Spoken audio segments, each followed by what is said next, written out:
Nadine Dorries, you'll remember her, of course, she resigned, and I say it with a bit of a wry smile because she apparently resigned 2.5 months ago, didn't she? And didn't go anywhere very fast at all. But she has now actually formally resigned with a really, I would say, damning resignation letter. I've got it, I printed it out, and in preparation for the show today, I started highlighting the bits that I thought were kind of made me go like, ooh, ooh. And then I realised it was pretty much the entire thing. So I just stopped highlighting it because all of it, I don't know if you've actually seen it or read it. I'll describe some of the best bits in a minute. You want to read it through your fingers, basically, because it is so damning. And I mean, literally, I would say the whole thing is about 3 pages long.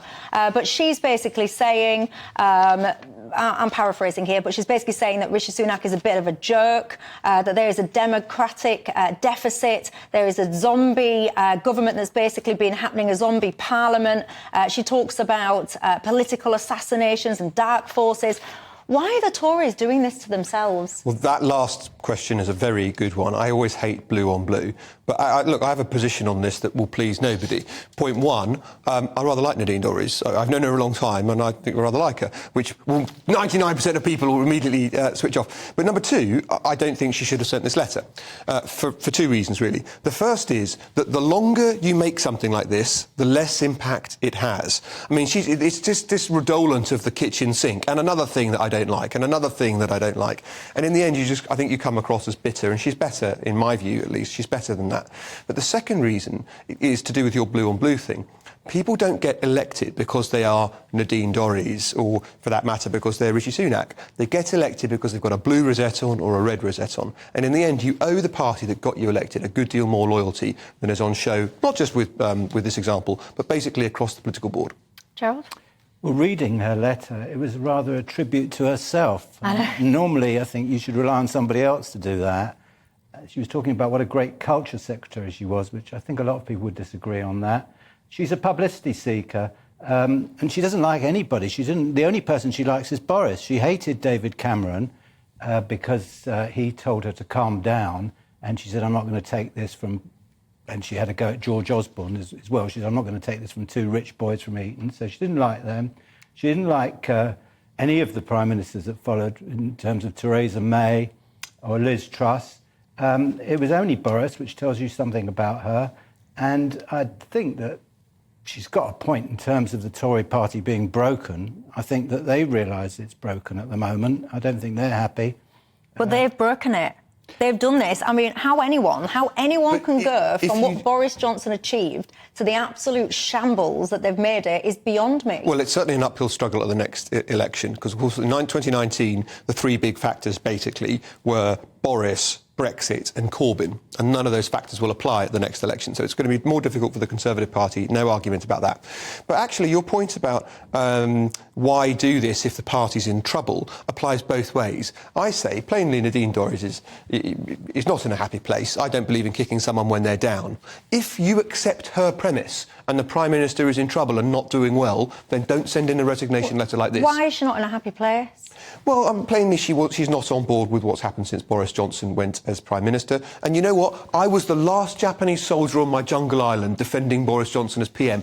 I did morning TV saying he shouldn't resign when he resigned like an hour later. But we are where we are. And I think Rishi Sunak's doing pretty well as Prime Minister, and far better than people expected in the political cycle a few months ago. Yeah, but it is self-inflicted, and she's right about that. As you say, Michelle, I could believe that Boris came in with this huge majority, and that is gone for one reason only. And the reason he got that majority was because of Brexit, which I know we're going to talk about later. Yeah, we are. Because they all backed him for getting us out of Europe. That situation now has changed dramatically. So all those people in that red wall are not going to vote Tory next time around. And they've shot themselves in the foot completely. It wasn't just one factor. There was another one which was beyond the gift of the Conservative Party, which was, rightly or wrongly, and there'll be some people, even watching GB News, who disagree, but a wide view in this country was that Jeremy Corbyn was not a plausible candidate to be Prime Minister. So that factor has been taken away from the electoral calculus, and its shift is reflected in the polls. Yeah, but Keir Starmer is going to win this election by actually taking on Tory policies.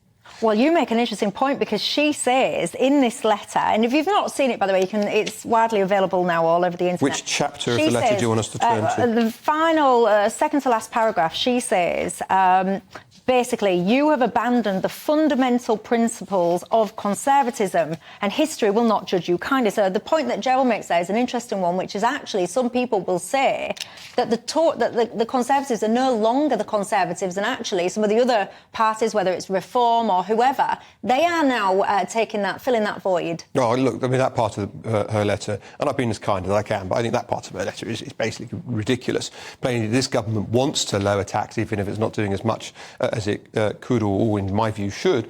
But, just try the other lot to see, nobody prefers the acts to the real. There's no point in the Tory party trying to pretend to be left-wing. The Labour Party will always outbid you. There's no point in the Labour Party pretending to be on your side as a taxpayer or saying they're going to cut taxes and shrink the size of the state, because they never will.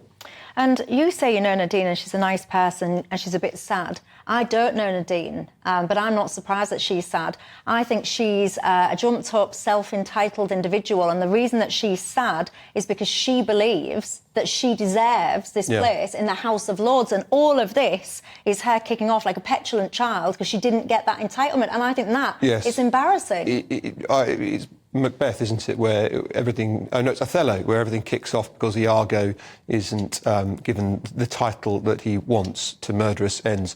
For me, nobody is entitled to go to the House of Lords. I know we've been showering peerages like confetti, such that, the three of us must feel that between us there's something gone wrong because none of us three have got a peerage yet. It must only be a matter of time, surely. But actually, nobody's entitled to a peerage. It's one of the greatest honours this country can bestow. And throwing your toys out of the pram because you didn't get one, to me, seems absurd. And another by-election then will be on the way. Do you think the Tories can secure it or not? I think they'll lose it. I cannot see how. I think, firstly, the only reason they held on to Uxbridge, and that's another thing we're talking about, is the ULEZ. I think that otherwise, if you looked at the other by-elections, they got slaughtered. So there's no reason. The ULEZ is not an issue in this one.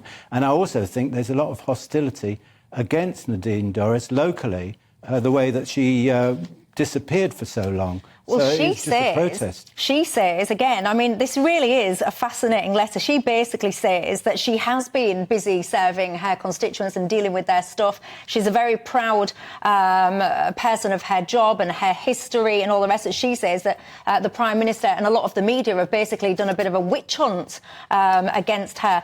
Lastly, because I'm just conscious of time, I've got a lot to discuss tonight, she's saying that there is this kind of these dark forces at play that are kind of being very undemocratic. Do you agree with that? Look, it's so easy in any political environment to say, oh, the Illuminati, the man is out to get us, there's a great conspiracy. And by the way, these vaccines, I'm not sure about whether they were given us for our health or for mind control. And have you noticed all these chemtrails, by the way?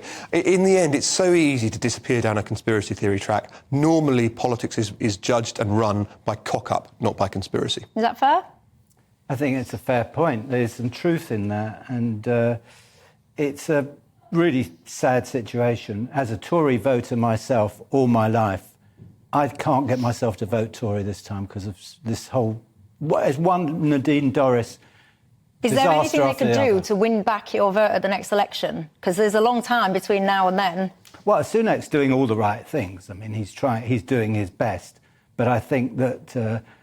it's been such a cock-up, as you say, over the last 10 or 11 years. I think there's a lot of people who think what you just said. Sunak's doing all the right things, and I think they're going to do better than people are expecting. Well, Nadine Dorries, in her letter, she says, she says, since you took office a year ago, the country has been run by a zombie parliament where nothing meaningful has happened. What exactly has been done, or what exactly have you achieved? She goes on about basically how he holds office unelected and so on and so forth. Another thing I didn't get a chance to rant about, one of the problems I think that's happening with a lot of MPs at the moment, they think they're mini celebrities. They're going off on these daft reality TV shows whilst you're still serving your constituents, apparently, and you're eating kangaroo bits and pieces in jungles, you're writing books, you've got your own TV shows. That, if you ask me, is part of the decline of our political system.